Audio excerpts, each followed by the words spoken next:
మాజీ మంత్రులకు సంబంధించి అప్పుడే అవినీతి నిరోధక శాఖ మీద ఆల్రెడీ శాఖ వాటికి సంబంధించి చేస్తూ ఉన్నారు. జోగి రమేష్ గారు వంతు వచ్చింది. రేపు ఎవరి వంతు? జగన్మోహన్ రెడ్డి గారు కూడా అరెస్ట్ చేసే అవకాశాలు ఎంతవరకు ఉన్నాయి? రోజుకు ఒక ఉదంతం బయటకు వస్తుంది గత ప్రభుత్వం మీద. ఏమీ లేనటువంటి స్కిల్ డెవలప్మెంట్ కేసులో చంద్రబాబు నాయుడు గారిని అరెస్ట్ చేసి 53 రోజులు పెట్టారు మీరు. అలాంటిది తెలుగుదేశం గవర్నమెంట్ తవ్విన కొద్దీ అక్రమాలు బయటపడతా ఉన్నాయి. ప్రజలంతా కూడా చూస్తూ ఉన్నారు. ఫైల్స్ తగలబెట్టడం ఏంటి? కలెక్టర్ ఆఫీస్లో ఉన్నటువంటి ఫైల్స్ ఎవరు తీసుకెళ్ళి తగలబెడతా ఉన్నారు? మీ అవినీతి బయటపడకూడదని వైసీపీలో ఆ రోజు పెత్తనాలు చేసినటువంటి, ఆ గవర్నమెంట్లో పెత్తనం చేసినటువంటి పెద్దిరెడ్డి రామచంద్రారెడ్డో, సజ్జల రామకృష్ణారెడ్డో, విజయసాయి రెడ్డో, లేకపోతే ఇట్లాంటి సోకాల్డ్ అవినీతి పరులు ఎవరైతే ఉన్నారో వాళ్ళే ఇవాళ ఆ రికార్డ్స్ అన్ని ప్రభుత్వానికి అందకూడదనేటువంటి ఉద్దేశంతో తగలబెడతా ఉన్నారు.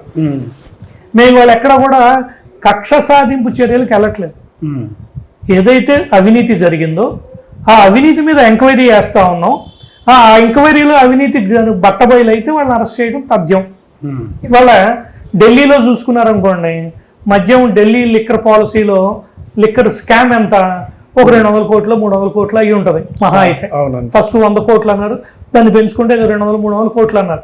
ఎక్కడా కూడా కాంక్రీట్ ఎవిడెన్స్ ఎక్కడా లేదు ఈ నిమిషానికి కూడా. వాళ్ళు ఏదో అక్కడ ఆప్ గవర్నమెంట్కి 100 కోట్లు ఇచ్చారని, వాళ్ళు తీసుకెళ్లి గోవా ఎలక్షన్లో ఖర్చు పెట్టారనేటువంటి ఎలిగేషన్సే తప్పితే ఎక్కడా కూడా వాళ్ళు ఇవాళ వరకు ₹1 చూపించలేకపోయారు. డబ్బులు ట్రాన్సాక్షన్స్, వైట్ ట్రాన్సాక్షన్స్ ఎక్కడా కూడా. కానీ ఇవాళ జగన్మోహన్ రెడ్డి చేసినటువంటి మద్యం పాలసీ, అక్కడ జరిగినటువంటి అవినీతి తవ్వి తీసిన కొద్దీ వేల కోట్లలో దొరుకుతా ఉంది. 100 కోట్లు కూడా కాదు, వేల కోట్ల రూపాయలు. ఇవాళ మన ప్రజలంతా కూడా, అలాగనే రాష్ట్ర మేధావులంతా కూడా ఆలోచించండి. జగన్మోహన్ రెడ్డి గారు కేంద్ర సర్వీసుల్లో ఉన్నటువంటి అతని అనుయాయులు ఎవరైతే ఉన్నారో వాళ్ళందరినీ డెప్యుటేషన్ మీద తీసుకొచ్చుకుని ఒక్కొక్క శాఖకు ఒక్కొక్క అధికారిని నియమించి ఏ రకంగా ఈ రాష్ట్రాన్ని దోచుకున్నారో అన్ని బయటబయలు అవుతూ ఉన్నాయి. ఇవాళ ఒక రైల్వే బోర్డులో ఉండేటువంటి ఒక వ్యక్తిని, సెంట్రల్ సర్వీసులో ఉన్నటువంటి వ్యక్తిని డెప్యుటేషన్ మీద తీసుకొచ్చి ఇక్కడ ఎట్లా నియమించారు? దానివల్ల అతను చేసినటువంటి అరాచకాలు ఏంటి?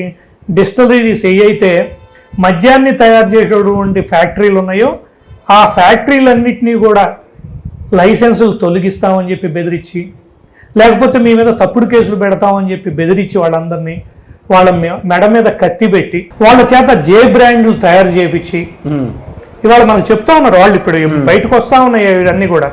ఒక్కొక్క కేసుకి 24 బాటిల్స్ ఉండే ఒక్కొక్క కేసుకి ₹200 లంచం తీసుకున్నారని, రోజుకి ఎన్ని లక్షల కేసుల మద్యం ప్రజలు షాపుల్లో కొంటా ఉన్నారు అంటే, ఒక్కొక్క మద్యంగా ఒక్కొక్క కేసుకి ₹200 అంటే చీపు లిక్కర్ మీద ఎన్ని లక్షల కేసులు అమ్ముడుపోయి ఉంటాయి ఈ 5 ఏళ్లలో? ఎన్ని వేల కోట్ల రూపాయల అవినీతి జరిగి ఉంటుంది?